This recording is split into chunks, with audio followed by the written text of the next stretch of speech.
Toyota is recalling nearly 250,000 Prius and Lexus hybrid vehicles to fix faulty brakes that may not work correctly. This follows nearly 100 complaints from drivers who said they needed to step more heavily on the brake pedal than they were used to. Toyota says that there are no reports of accidents or injuries related to the problem brakes. So why do we seem to be seeing so many recalls, and what does it mean for your safety? Here to discuss the implications is Joan Claybrook, President Emeritus at Public Citizen, a national consumer group, and former head of the National Highway Traffic Safety Administration.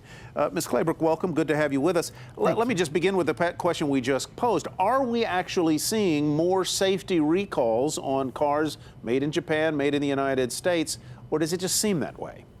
Well, I think it seems that way. They go up and down.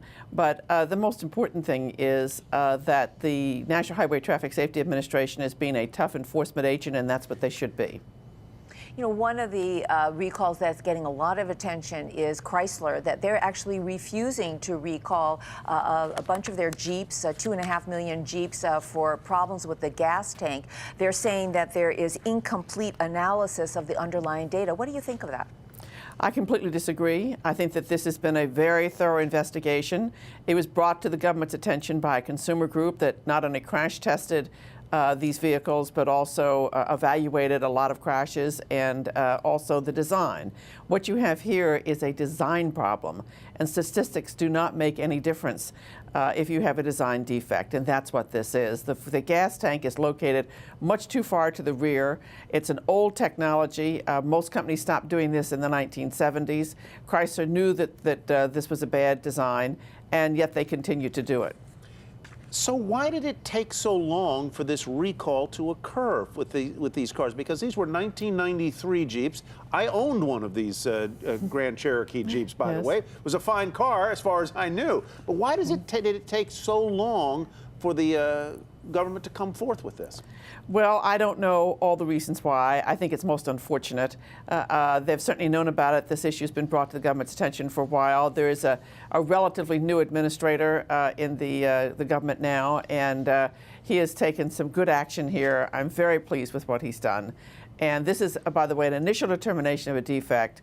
Chrysler still has the opportunity to change its mind, which I hope it will, because I think it's going to destroy the Jeep brand if it keeps on opposing this. And there's going to be a public hearing and then a final decision, and then Chrysler will have to go to court in order to not do the recall.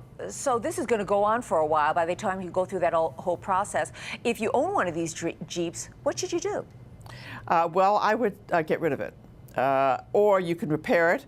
It's expensive. These vehicles are old, but you can repair them. They need to have a check valve on the filler neck where you put the gas in, because it pulls off when the vehicle's hit from the rear and gas spews out.